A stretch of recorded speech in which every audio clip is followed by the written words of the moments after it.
All right, let's talk about the Eastern Conference Finals.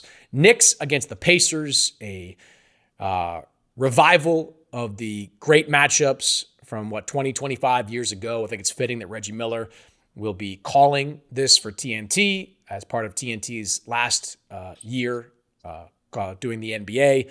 It's just going to be fun. You've got Tyrese Halliburton, who's having a phenomenal postseason. Jalen Brunson, who is having the best postseason, proving to everybody that he's worthy of being considered a top 5 player in this league. Same question. Variables for you between the Knicks and the Pacers. What would you say?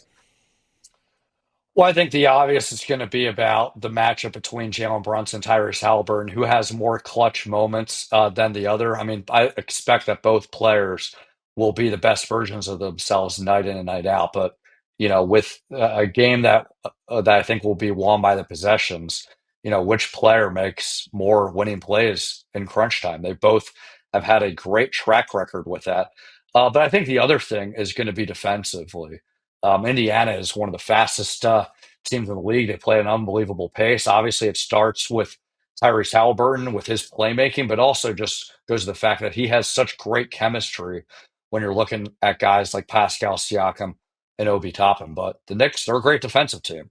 I mean, Mitchell Robinson is a real game changer at the center position. They have a lot of good wing depth with their Villanova crew with Mikal Bridges making winning plays. Same thing with Josh Hart. Jalen Brunson's himself has improved as a defender. So I think it's going to come down to those two things. But I think it's primarily going to be that superstar duel that we're going to see with Jalen Brunson, Tyrese Halliburton. I don't know if it's going to be the same theatrics as we saw in 1995 when Reggie Miller scored 8 points in like 9 seconds in game one, but it'll be pretty entertaining.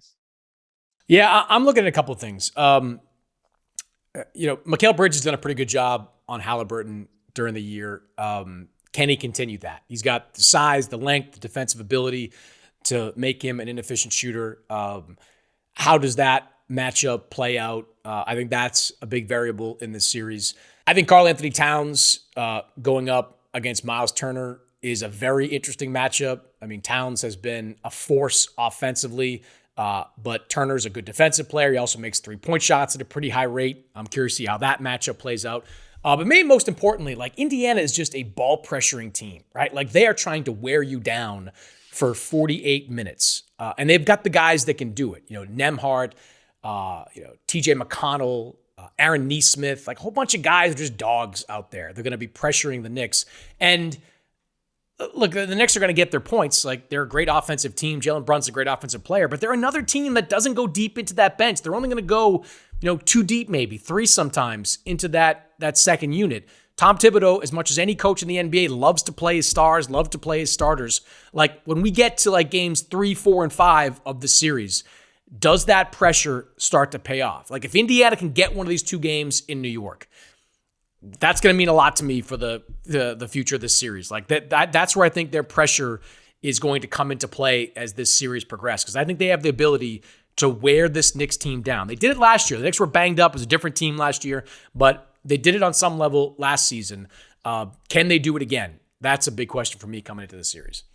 And it's very well possible. I mean, because attrition's always a thing in the playoffs, but when you're looking at the Pacers, the depth that they have 11 players that are averaging at least 9 minutes a game. I mean, Rick Yeah. Carlisle goes deep into his rotation, and they have a lot of balanced offense. I mean, we talk about obviously with Halliburton and Siakam, but Miles Turner, Andrew Nemhard, Aaron Naismith, Benedict Mathurin, they're all averaging double-digit figures. Ultimately in the playoffs, it usually comes down to the star players, but you always need the others to produce, especially in a highly competitive series. Maybe it comes down to possession game, or it's the intangibles or other guys hitting key shots. So I think looking at the series, I could go either way with who wins. I would lean somewhat toward the Knicks only because I'm just a big believer in Jalen Brunson and how great of a clutch player he's been in this playoffs.